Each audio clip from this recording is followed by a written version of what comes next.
Hello, welcome to Financial Literacy for Creatives.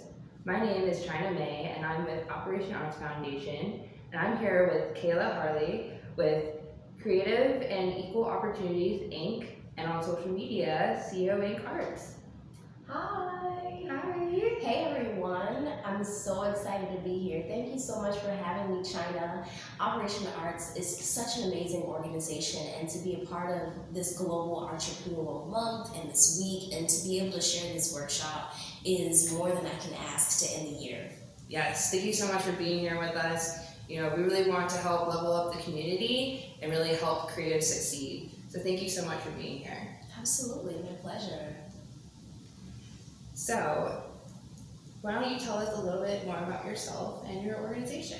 Sure. So I am a former professional dancer, classically trained ballerina, and along the way, so many things happened. I became a director, a producer, a curator, and events, workshops, you name it, just kept bringing up the very poignant and important part, which is business. Business, entrepreneurship, awareness of finances, awareness of strategy, branding, marketing, you name it. And so from this, Creative and Equal Opportunities Incorporated start to offer resources to artists to help them, like China says, level up, go to that next level, be in your profession in a way that is going to prepare you for each step confidently. And that's what artists need now more than ever. With the global pandemic showing us that change is here and it's inevitable, we need to be able to move with the times and be aware of the things that are going to not only help us, but our community at large. So that's what we do, that's what we're about, and I'm here to share a bit of that with you. Yeah, and I think the biggest thing as a consultant, artists ask me, how do I leave my day job, even before the pandemic, and do this full time? But they don't realize business is the backbone of your structure. How are you supposed to be, a 5-6 figure artist if you don't even have your books in order? There's a structure on to success. So I'm super excited to see how you've done it and learn from you today. Yes. Oh, by the way, I'm going to invite you to get your copy now, even before the presentation starts. A Broke Dancer's Guide to Success. Don't ask questions, just dive into it. It's available on Amazon in print and in ebook. It's the book that I authored and what this presentation and workshop today is based on. So let's go. And we're going to be giving one book away to one attendee, so make sure that you've RSVP'd, and we'll let you know at the end of the event who got her awesome book. And also, that's how I met Kayla. I listened to her speak with Prince George's Arts and Humanities Council, and I love what she was talking about in her book. So it's just such a wonderful part of our journey. Yes.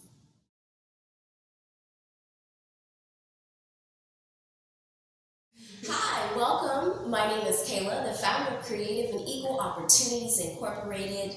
Here we are, talking about one of my favorite topics, financial literacy, or as we say here, it's lit. Financial literacy is a party. This is where you want to be. This is the information that you want to have, that you want to know if you plan to grow. And I know we have some business owners out there.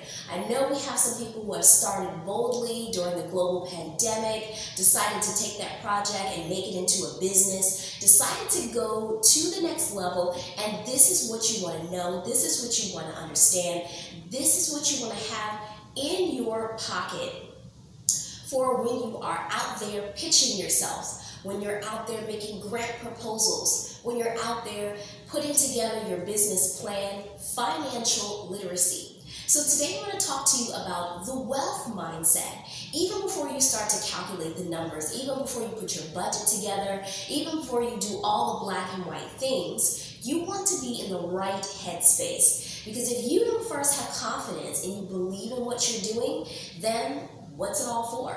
So let's get into this. Take a look at this first picture.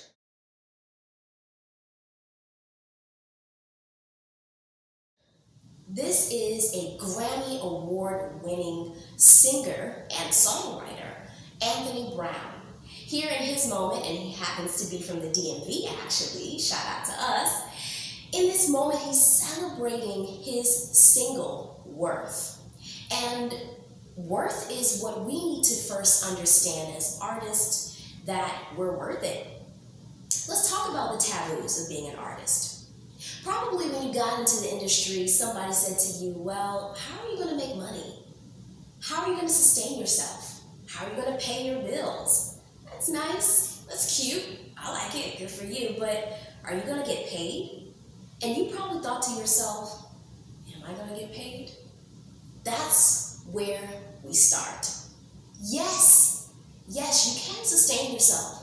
You can have a lifelong career, but you have to believe it. You have to know it. This is a prime example of not only a winning moment, but a winning mindset. So let's dive into a couple of taboos. I want you to get out a notepad. You can do this on your computer. You can do this on your device. You can write it down. Write down 3 taboos that come to mind when you think about being an artist or being in the industry of the arts. These could be comments, phrases people have said to you, even thoughts that you've had for yourself. Just take a couple of moments and think, and then circle back.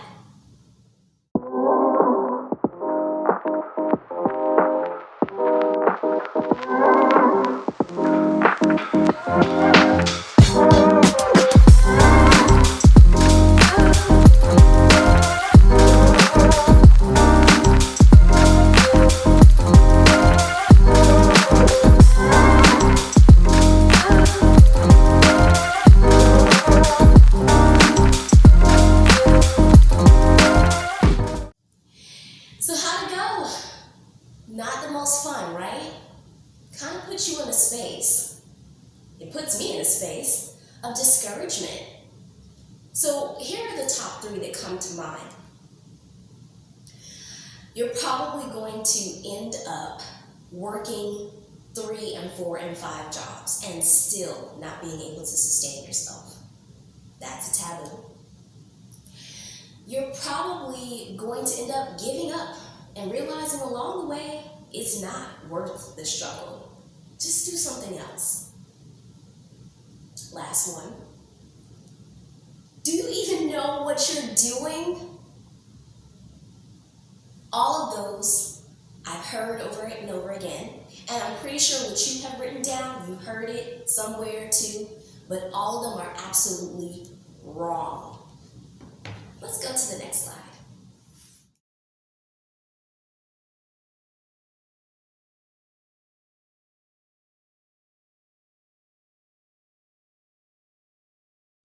So I have this picture of a boss babe because we're babies. You know, there are maturation stages in your business, right? If you don't know this, go take a business course and they talk about it. So you go from being an infant, your business, your organization, you as a professional, to then becoming an adolescent.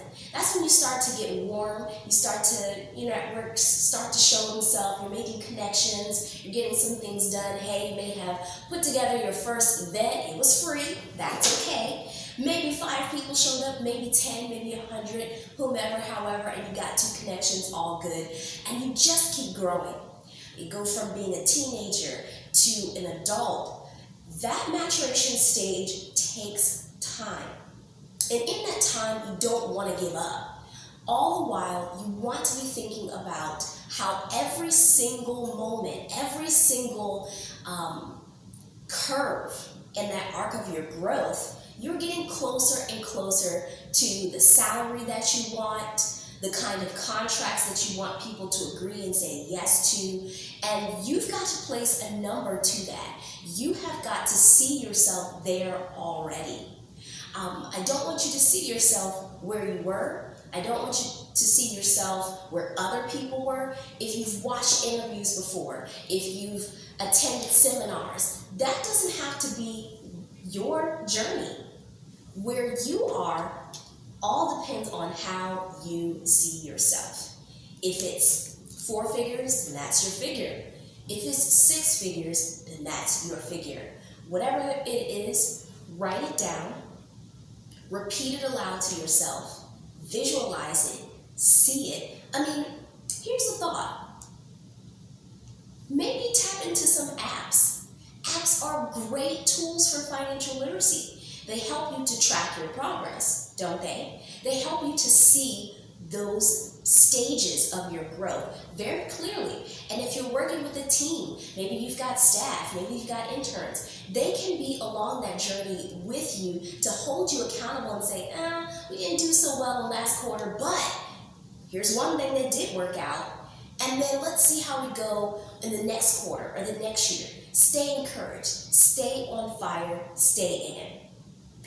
This is the other part of financial literacy that we probably don't think is an important part, but it is in its advocacy. Not only believing in yourself, but believing and investing in others. We're not meant to do this thing called life alone, and community is what is key. Community is your network. Community is your accountability.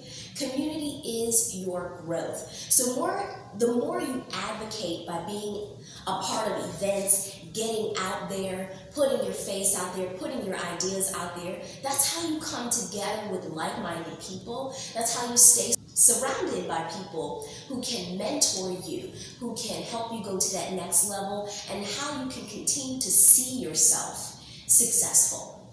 Next slide.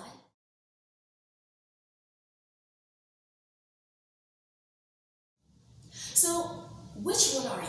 And I asked this question in a Broke Dancer's Guide to Success. Don't forget to get your copy. You can either be that starving artist that we talked about in the taboos, who is going to be struggling, who may not see success, may not know success, and just be up in the hill, pushing that wheel the whole way, or you can be an empowered decision maker. An empowered decision maker starts at the point of not knowing everything, but deciding that every decision that they're going to make is going to elevate them and elevate them and elevate them. And it is true, you don't know what you don't know, but if you decide to say, hey, I see myself in a different light, I'm going to invest in myself, that means I may have to work with a professional, that means I have to sit down in my bank, or in that financial institution and map out a plan for myself, map out a plan for this business, whatever it is I need to do. These decisions are markers at the point of each stage of my growth that's going to get me to success. It's very easy to fall into a weak point, but if as an empowered decision maker, you decide early on that success is your end goal, you'll get there. Next slide.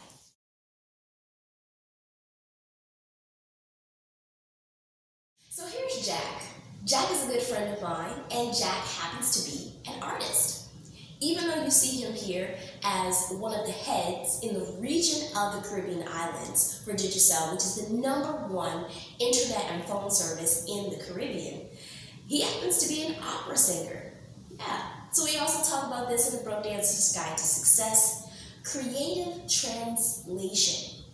So without giving away too much, creative translation is essentially when you take those prime skills that you developed as an artist and you apply them into your business strategy, you apply this into your growth for financial literacy, you can see success in the same way. So the reason why I personally think that Jack is so awesome at what he does is he's inclusive. He will sing at corporate events sometimes. He'll sing at galas. He's a happy person. That performance energy that he took from being on stage into a corporate setting is what has helped him to remain on the upper arc of the stage of growth and maturation. In that same way, you can do for you. So let's take a moment of pause here, and I want you to write down, because I'm pretty sure you're not just one kind of artist, at least 2 or 3 aspects of your artistry that you are. Just start there.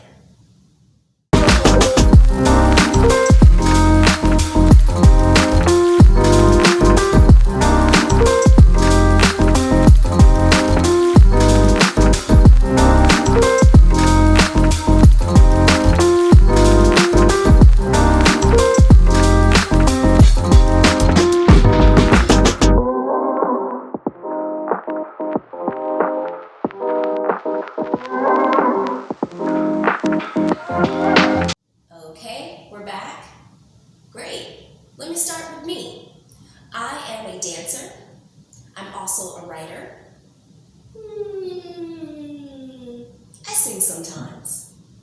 Okay, great. So how can we now translate those skills, being an artist, into corporate spaces, business spaces, into our financial literacy space, which is why we're here? I'll tell you how. When it comes to choreography, learning choreography, I have to be super detailed. I have to pay attention to every nook and cranny that I am given so that I can give that back. That's what's going to determine if I'm selected for that particular repertoire piece and get to go on stage. In the same way, when I sit down with my books and I look at my budget, I'm going to be needing to calculate every dollar and every cent of every quarter to ensure that I'm meeting my goal, that I'm more than breaking even, and that I'm ready to go to the next quarter. Kind of trucking here? Makes sense? All right, cool. Same thing with being a writer. Being a writer allows me the patience that I need to look at things, problem solve, go back, edit, correct, look at grammar when I'm filling out those grant proposals, right?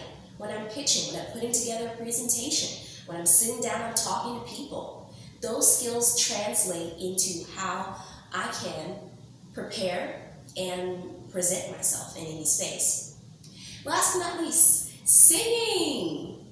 So being here in front of you is a prime example. Learning the octaves, learning how to breathe, these kinds of things is what's going to help me when I'm giving a presentation about financial literacy. Making sense? Okay. It all comes together. So I don't want you to just see yourself as an artist. I want you to see yourself as an empowered decision maker. Next slide.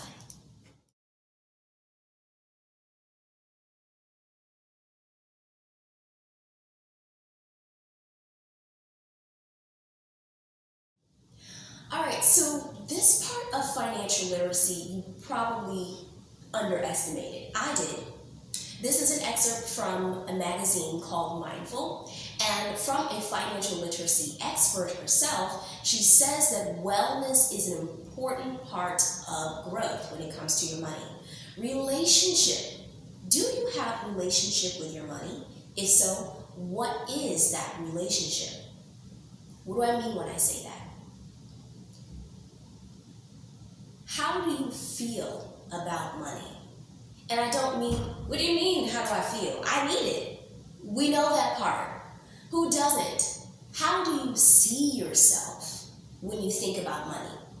How do you feel when you go to reach for your wallet? What comes over you? How do you energetically respond to a bill? When you get it in the mail, or your email, or your phone notification, is it a daunting experience? Do you feel like, oh gosh, here we go again, or I don't know how I'm going to do this? Or do you give up? Do you shrink? Do you feel depressed? All of these things are real connections, and they ultimately determine how you're going to succeed. So financial literacy is awareness, but it's also experience. So I want you to take a moment and think about, you can even write this out or just think about those moments where finances come up for you and what type of physical, bodily experiences you have when money comes to mind.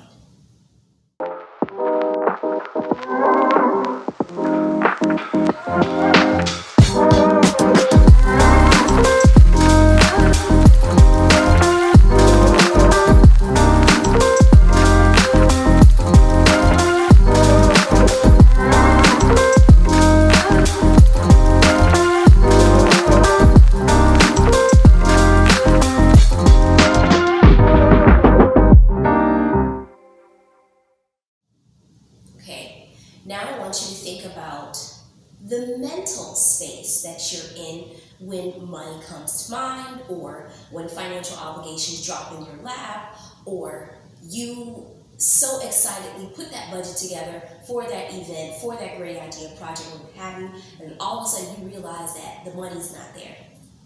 What kind of headspace do you get into? What kind of things do you say to yourself or to your colleagues, or your friends, or to your family?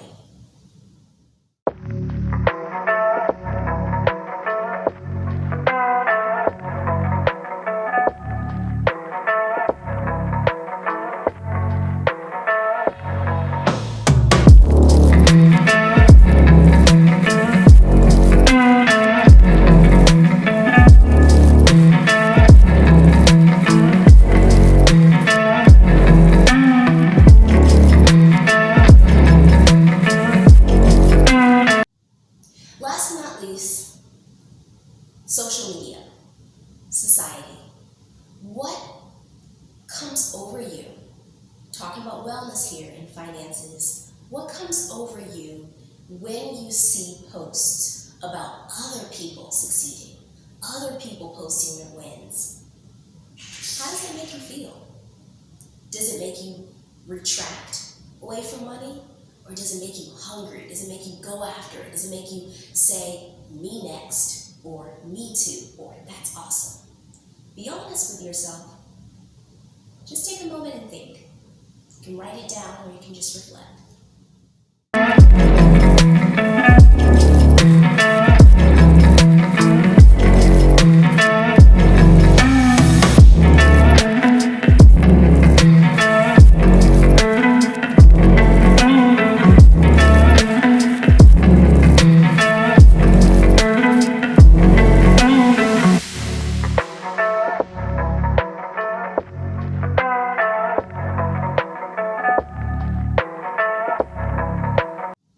Okay?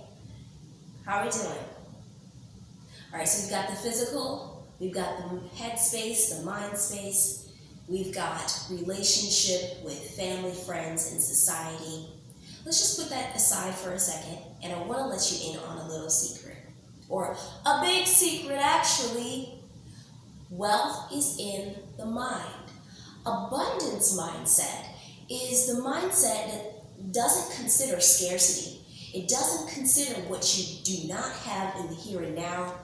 It's an overarching, huge, large, big picture that sees the end of your goal, sees all of those things coming closer to you, sees the connections even before you make them, even before you have them, even before you know them. It is energetic. And the more you energetically, magnetically draw and pull it into your idea, into your business plan, into your project, I guarantee you will see a change. It's science. It's metaphysical science, but it's science nevertheless. Here's another secret. I like to call this the guilt-shame cycle. This is when you make a big decision or a big purchase, and after it, you feel like that is too big for your britches. It's way too big for you, out of your league, and you guilt shame yourself by either, some people go to the extremes of actually returning an item or renouncing the thing, or imposter syndrome where they say, I don't know what I was thinking. That was not a good idea. That is way too much. This is too soon. This is something. It's a guilt-shame cycle that we put ourselves in where we make a big decision and we're empowered, and then we all of a sudden drop, flatline, and take ourselves out of it. That is not a wealth mindset.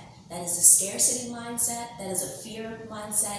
And that's not the kind of mindset that in this space of being an artist and an entrepreneur is going to help you to elevate. And we want you to elevate. So remember that. Next slide.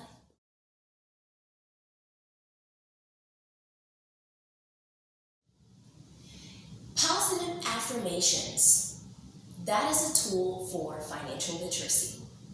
When you not only think yourself into wealth, but you speak it aloud, it becomes real.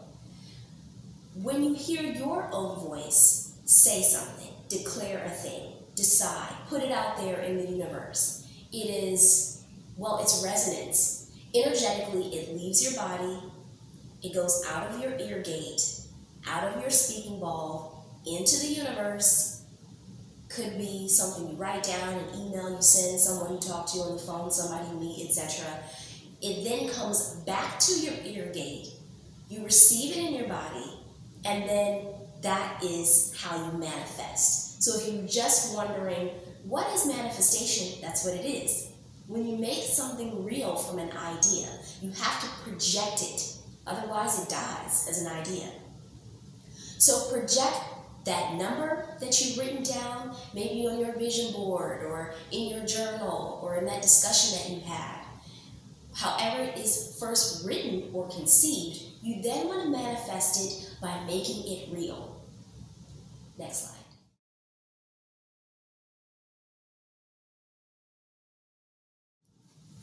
All right, so this is huge. So we are going from moving past guilt and shame, moving past taboos, moving past being in those unhealthy wellness, financial wellness spaces to now ownership. These are some ideas that I want you to consider. Number one, get rid of people who are not on board with you. And I mean get rid of them. You don't have to cancel them. You don't have to send, I'm done with you text. You don't have to write this on social media. You just need to decide for yourself that you're no longer going to spend your time on those people, and you're going to spend your time on your finances, on your goals. Number two, sit down with a professional. You may be thinking, well, I'm starting from broke and I'm trying to get rich. I get that.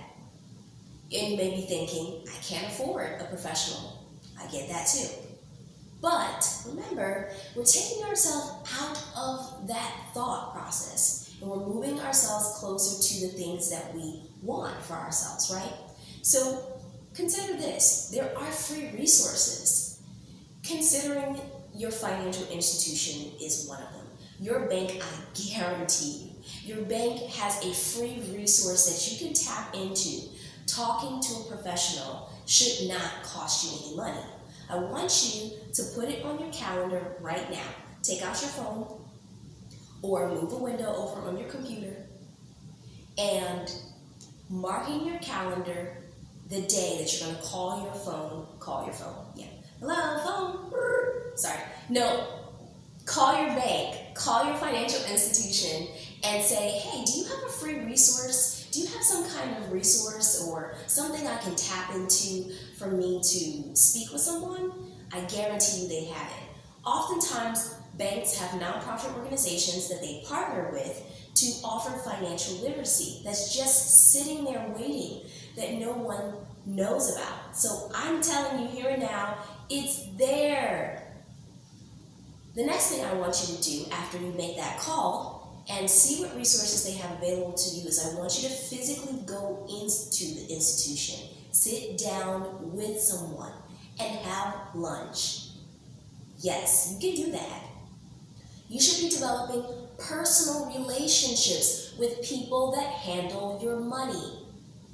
Oftentimes, artists think, well, I probably do not belong in that space. But it's your money. It's those checks that you deposit into those banks that help them stay in business. So they work for you, just in case you didn't know. So anytime you want to go in, sit down, ask questions, dive deep, develop a personal relationship with someone who you have a connection with there, and have them to work with you on a plan for investment, on a plan for retirement, on a plan for an IRA. Artist, you want to have an IRA. You may not be able to work for a corporate because that's not your journey, you're creative. You may not get a 401k, but you can get an IRA. We'll talk about that a little later. Be sure to take those 3 steps that I just mentioned: reclaiming your time and your space, calling up your bank or financial institution, physically going in and developing a connection or relationship. This also helps with the wealth mindset of seeing yourself credibly belonging in those spaces. You deserve it. Next slide.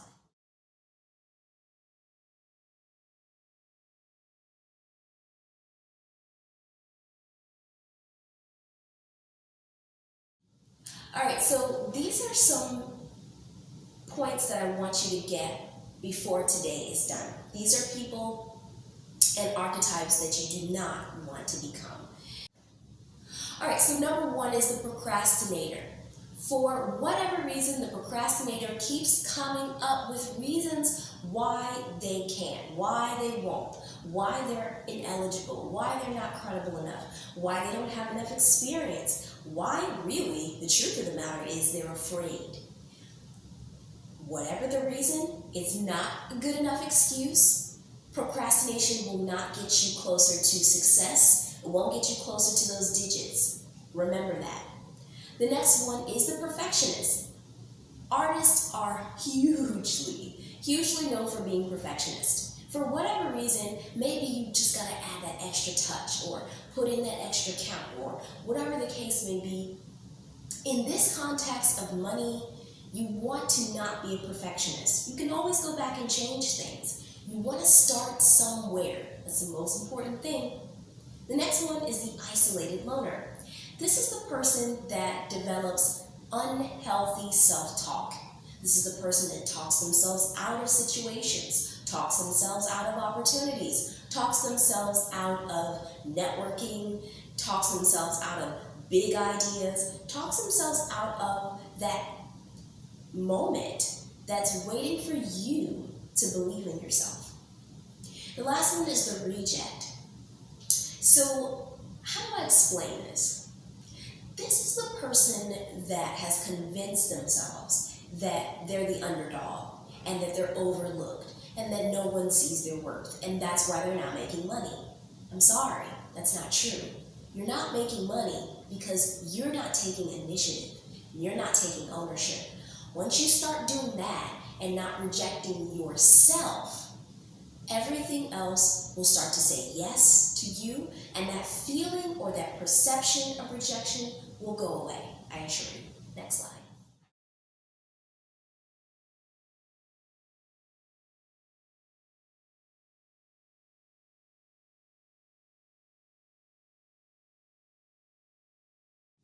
We talked about this a bit earlier. I want to challenge you to go get the book, A Broke Dancer's Guide to Success, because this is really going to dive deep into what I mean about translating those skills of craftsmanship from your artistry into other spaces that you need to succeed. All right, so let's move into the second part of this workshop today. You should know that times are changing, times are different. Times are digital. So that's what the D stands for. This is a simple formula that I put together, and there are a couple more formulas coming for artists to start to apply that decision making, being empowered towards your finances.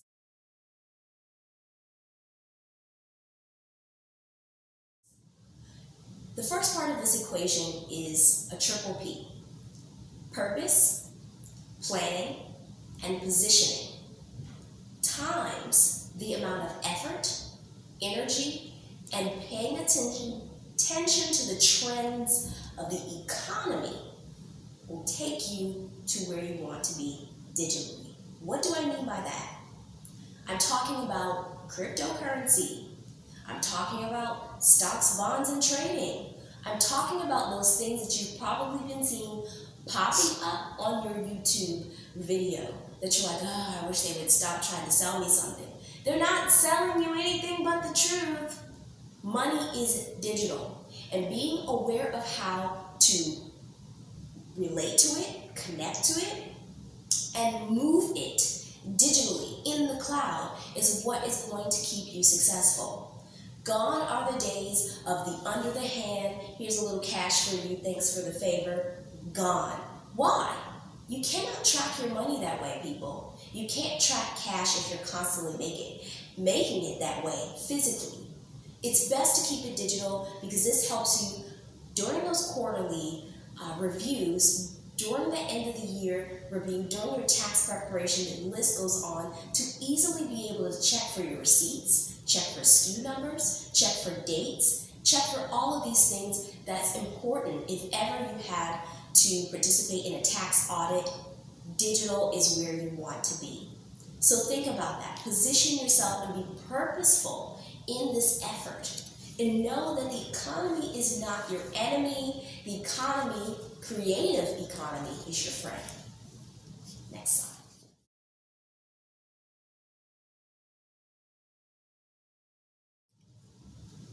So this is huge.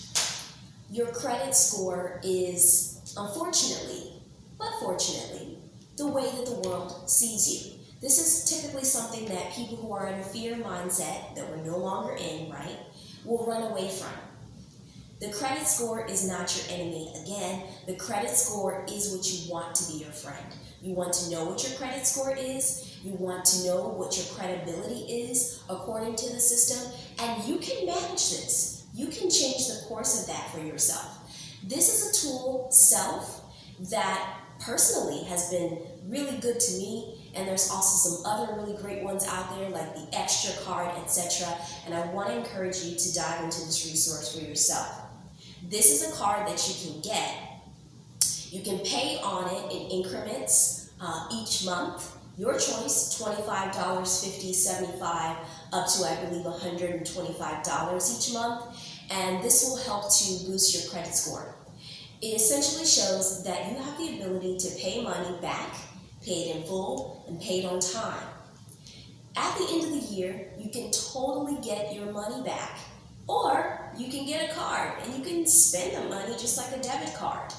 This is a great resource. I encourage everyone to check Self out or Extra Card out. I think Elvis is out there.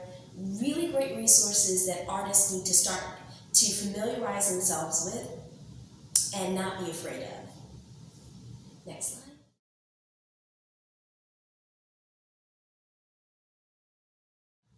Okay, so what is the ask here? The ask is essentially when you go to pitch yourself. But before you pitch yourself to anyone else about that great idea, project, event, business plan, whatever, you need to pitch yourself to you. So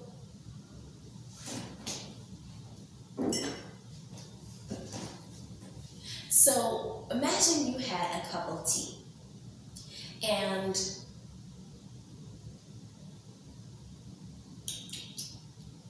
it's really good tea. What's the tea? What's the truth is really what this is about. So this formula is a little different than your hot tea or that gossip tea. This is time, energy, and effort. How you spend your time, what you use your energy for, and the amount of effort that you put into it, in particular your finances, is what's going to determine if you have the boldness, the preparation, and readiness to ask anything. People will be impressed by that idea, that project, whatever it is that you've got going for yourself as an entrepreneur. I mean, I know you're dope, but you've got to position yourself this way. Otherwise, people won't take you seriously. And what I mean by this is that artists tend to leave out the money. This is the part that you want to include and you want to be thoroughly detailed about. People will say, that's great. Thanks for the presentation. So, how are you financing this? So, what do you want from us? So, have you thought about this? Do you have sponsors, etc.? Don't leave that part out. If you're leaving it out because of fear, then that's not the wealth mindset. Include it. See yourself wealthy, not only with money, but your idea itself. It's worth the wealth, so it's worth this tea. And I only tell you the truth. So that's my tea.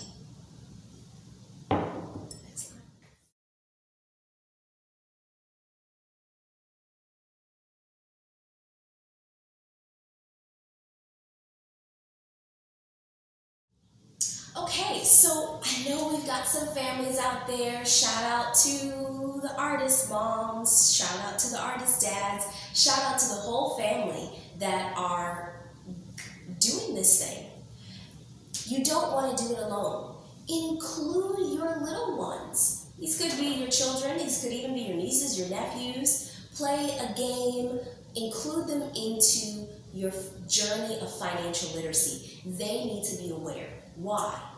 Because their activity, their asks, their involvement in your life is going to affect your finances, right?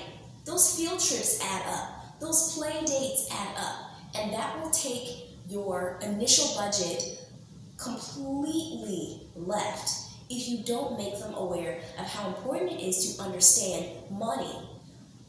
Understand money as young as, I say, 6 years old. Hey, give them $1 and say, hold on to this until the end of the week, okay? Don't spend it. And if you don't spend it, then I'm going to add 50 cents. Chances are they're going to say, okay.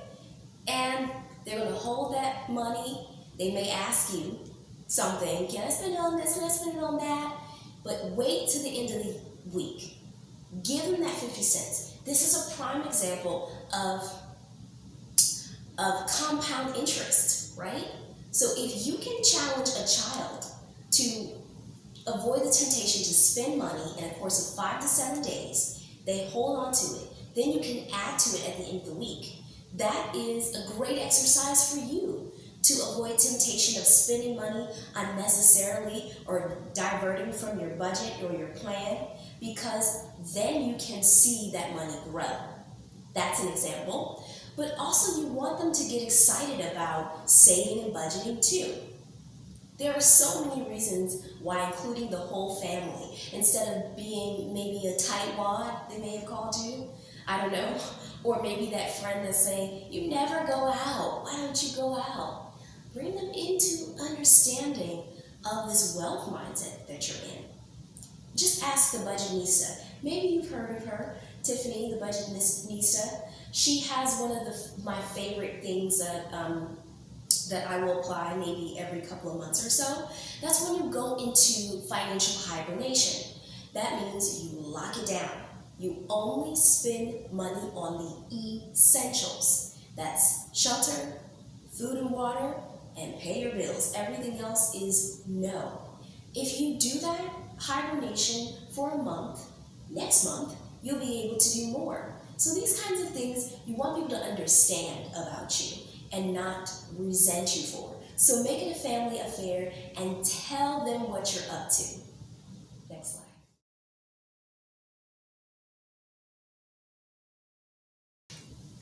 So take a screenshot here.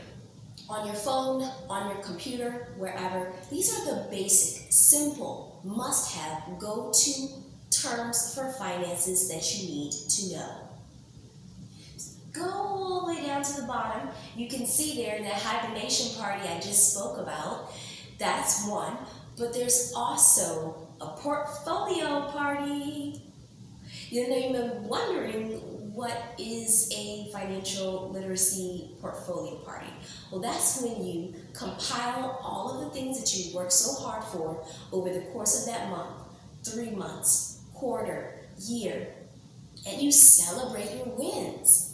This year in Creative and Equal Opportunities Incorporated in our space, we actually had a whole week of wins where we celebrated the year of the artist. So celebrating your wins is all about acknowledging your hard work. When you acknowledge your hard work more often, chances are you're going to keep working hard and keep seeing elevation and progress. So throw yourself a party. Throw yourself a portfolio party, why don't you? Celebrate that 15 points that you went up in your credit score, right? Celebrate the fact that you paid off that huge bill. Celebrate the first time you actually got to pay for that student loan. Celebrate. Next slide.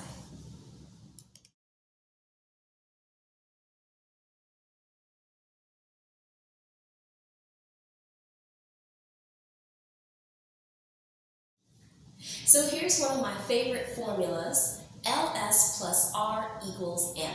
So this is where the creative translation starts to come in here. You may be thinking before, or you may have thought before rather, because we're moving away from unhealthy thoughts self-talk, etc., and strengthening this wealth mindset that you didn't know where to start. But you can use those skills that we talked about being an artist towards financial literacy. So any skill that you acquire, a learned skill plus repetition equals mastery. That's how you get comfortable with a thing. You acquire the skill initially, that's learning it, that's developing it, that's becoming more familiar with it. Whether it's that one thing that the professional who you sat down for lunch or talked to on the phone told you about for your money, acquiring that skill, then adapting to that skill, getting used to it, bringing it into the fold of your daily life, your weekly life, your decisions, talking to your staff about it, talking to your friends about it, getting them to understand that this is a thing now. And then the last one is acknowledging, taking note of if it actually works for you. If it works, like I said, if it works and it's not broke, don't fix it. Repeat that. Anything that you repeat ultimately becomes a master skill. And there you are. You're closer and closer to that goal of financial success that you plan for. Next slide.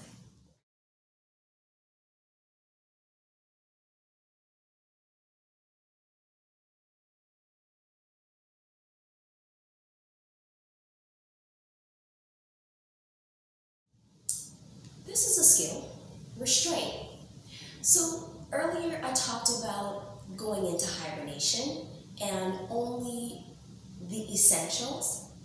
If you can acquire this skill, which is keeping your credit use at least no more than, but at least 10 to 20% and no more than 30%, this looks really, really great for your credit score. And it's really, really great for you too. It helps you to be able to pay back things quicker, sooner, more efficient, as opposed to that 60-70% because you splurged, didn't think, didn't plan, didn't budget, and now you're trying to figure out how it's going to take you a full year to pay that off. Try to keep your expenses and your use of your credit within this bracket. This is a form of discipline that I highly encourage everyone to acquire and adapt to quickly. This will also help you to stay in the wealth mindset of acquiring more money instead of more debt. Next slide.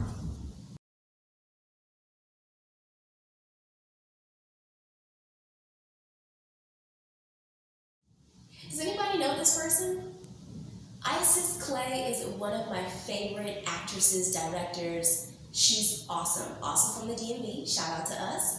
So I took this moment from one of her plays because it's pretty exciting to become an expert at a thing, right?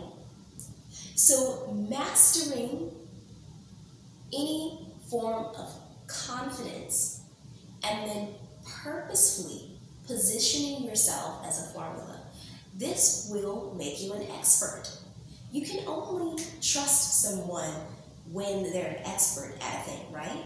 I mean, I dare say that I'm not an expert at money, but I'm an expert at the wealth mindset. It's taken me some time, but I have applied over the course of time these skill building tools, the resources, put it into practice to the point where I expect for money to come my way. I expect for emails to drop in my inbox that are opportunities. I expect for my bank to just say, you've got money. Or I expect for bonuses. I expect for rewards. I expect to actually have to turn away opportunities. That's the kind of wealth mindset that you want to have. And that's the kind of mindset that makes you an expert at whatever it is that you're doing. Whew. This is a long one. So I want you to take a wild, wild guess. What does this formula mean?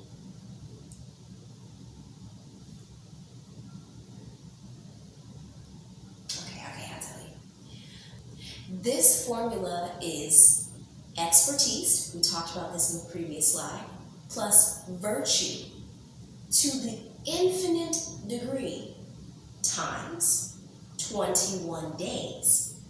equals a lifestyle. So let's break this down. We've discovered that to become an expert in a thing, you have to acquire and master the skill, put it into practice, and position yourself. Now, virtue is very important, and I think this part artists do well at that a lot of people don't. You want to keep the virtue and integrity about a thing. Once you start getting excited and making money and opportunities are hitting you left and right, it's easy to kind of fall off. But when you fall off, that's when you make mistakes. And mistakes are okay, we do want to make mistakes to learn, but you fall off and start getting negatives in your account or maybe upsetting some people. No matter what, keep the virtue and the integrity of a thing infinitely, always, times 21 days. Now it is said that it takes 21 days to do a thing or to repeat a thing to develop a habit. So we want to make a habit of being an expert and being an expert with integrity. Once you acquire that skill, apply it for 21 days straight, and it becomes an integral part of your lifestyle. Make sense? Let me give you an example. So, if I decide that I'm going to purchase a stock, or if I decide that I'm interested in a particular form of cryptocurrency, well, I'm not just going to buy it blind. I'm going to sit down with a YouTube video, sit down with a professional, sign up for a workshop, read articles, and I'm going to be consistent with it at least once a week for 21 days, over the course of 21 days, or within a set period of time, to make that a lifestyle for myself. Because it's important to know the nature of a thing when you're investing in it. Stocks are volatile, there are changes in the value and the worth of cryptocurrency. You need to understand this before just diving in. So don't just dive in and say, yes, I want to make money. That's how you make really poor mistakes. Mistakes are inevitable, but make good mistakes. And you make good mistakes by putting yourself in trial and error over the course of 21 days. So consider that. We want this to be not only a wealth mindset, but we want it to be a lifestyle adjustment, a lifestyle change for elevation. Next slide.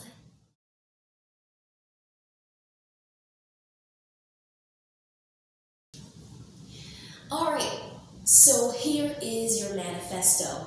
We've covered so much in this workshop. I hope that you've learned a thing or two. I hope that you've been taking notes. I hope that you already know some people that you're going to call, some decisions that you're going to make, or some people that you're going to reach out to, and know that you can always reach out to us. We are an information resource site. Send me an email, drop me a DM. But before you go, I want you to believe in this information. It's nothing if you don't believe it, and it's certainly nothing if you don't apply it. So I want you to stand up, get up on your feet, up, up, up. Okay, and I want you to repeat these phrase starters after me. So from today, you will start any positive thing that you say about yourself, any affirmation, any empowered decision you make about your finances with these phrase starters. And I want you to put your hand on your diaphragm, which is just below your belly button, because I want you to feel this very boldly and feel it very powerfully. In fact, I'm going to join you.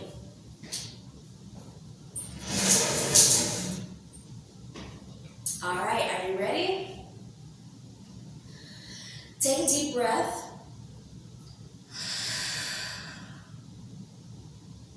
I am.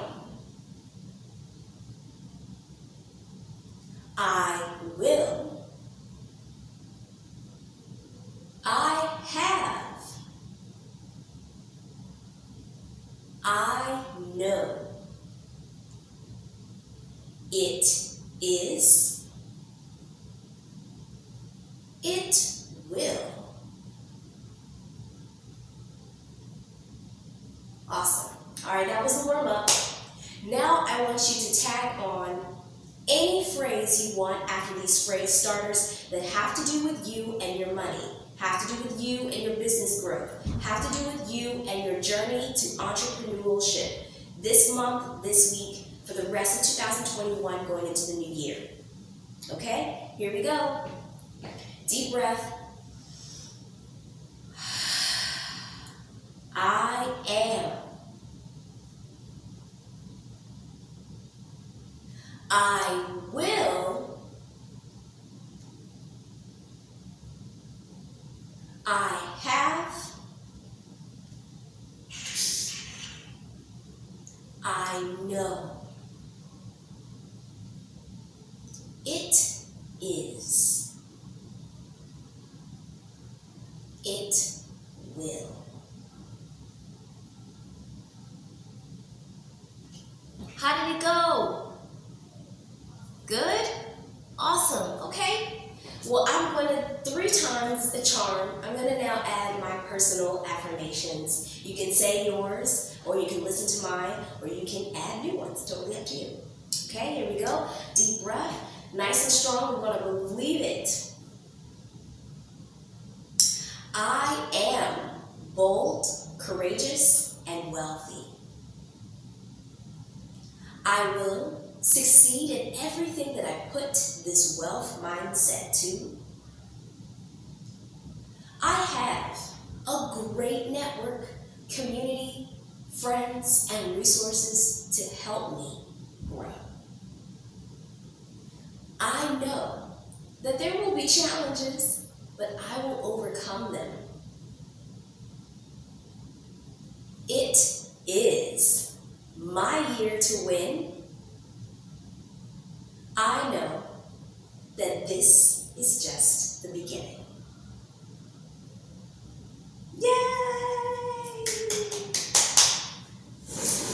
I love that exercise. It's so encouraging. And sometimes I have to wake up and say that to myself, I gotta do it. Because you don't always feel it, The money's not always gonna be there, but you can show up. When you show up first, everything else follows. All right, last part of our workshop today is tapping into resources. This is a quick guide. I want you to do your homework after this. Tap into your money train, and on your money train, you want to have 3 people. Number 1, hire legal counsel. Have a lawyer on your side. There are free resources out there. There are people and organizations, including, I believe it's the Maryland Lawyers Association. Check them out. They work specifically with artists. You want to tap in and see what they have for you. You want to have an entity that can be a backbone to your decisions as an entrepreneur and business owner. Very important. Next thing is a bookkeeper. Hire someone, even just, someone to look things over. Softwares are great, but every now and then have a second eye to take a look at your numbers. Number 3 is a tax preparation person. Same thing, it's an investment, but a well worth it one, especially when you go from being a contractor to maybe having an LLC. This is huge. Have these 3 people on your money train. Next slide.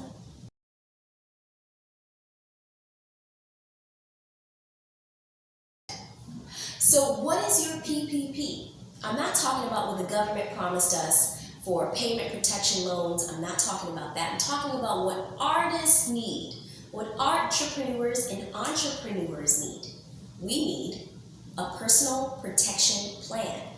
This is what you want to have in place in case you get sick, an unfortunate event happens, you're out of a job for a couple of months. Maybe you need to take a mental health check for a season and not work, and maybe just create. That's important too.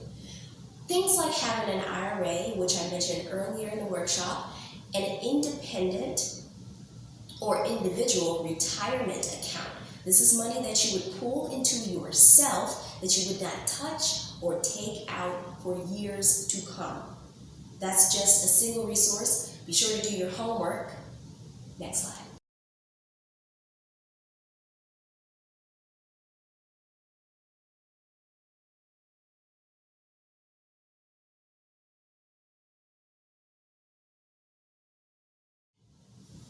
All right, so here's some examples of that protection plan. Again, we talked about it earlier. Your time, your energy, and effort. What decisions you're making. This is an exercise number 2 that I absolutely love and encourage for artists to do, which is to write yourself the ideal contract. If you could have anything, everything that you want. This is not a grant proposal. Because a grant proposal, you have to be practical, you have to consider all the variables. This is if you could ask for anything, including that number amount, including all of the variables and circumstances, including your environment, I want you to include everything in this ideal contract. And then I want you to sign it. This will be your start. And then you're going to reference this.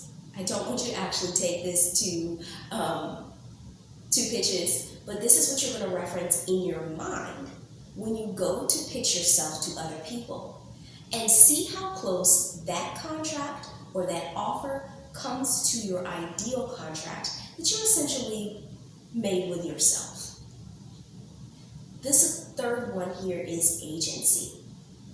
Agency is all about taking decisions, making decisions, and being bold, and also the boundaries that you need to set to liberate yourself. Because there will always be a suggestion of percentages that people want to take, stipulations that are going to be there, but you have to decide how much agency you want to give yourself when it comes to being literate about finances. Next slide.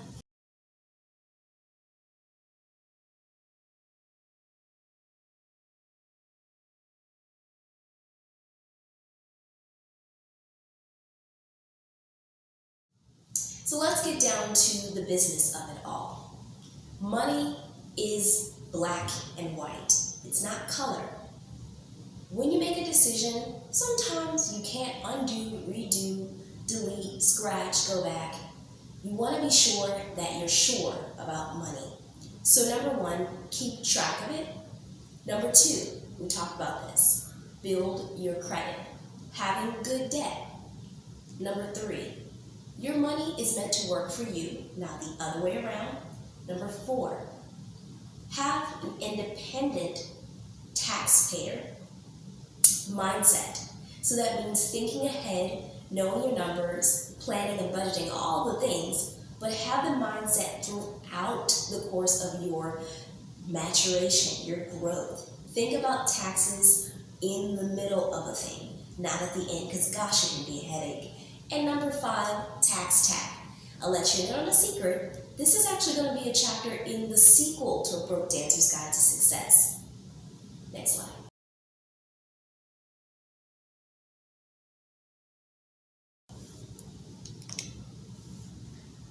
This is also what you will find in the book, A Broke Dancer's Guide to Success. Just giving you a quick glimpse of what this is. So I'm not going to tell you what it is. Go purchase the book and learn. Last but not least, this kind of falls into your PPP, that personal protection plan. Having an overarching look of the important things, which are you at the center of it, but your family, your investments, and your retirement. So just take a quick look at this slide, take a screenshot, and know that there is a resource that we're releasing in 2022 where you can specifically sit down and talk to someone who can help you with these things, i.e. a trust, i.e. for the future. We got you, don't worry, that's what we do here at CEO Inc. Next slide.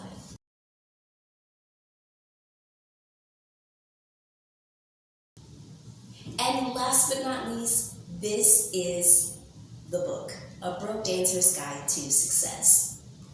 Again, it's a great resource. So tap into it. Purchase it online. If you would like a personally signed copy of the book, I'm happy to do so.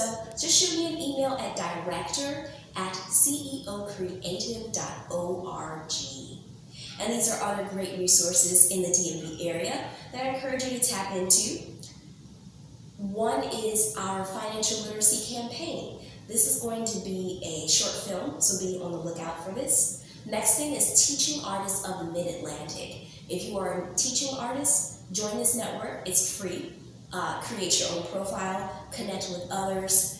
Great opportunities await you there. We have workshops like this for free all the time.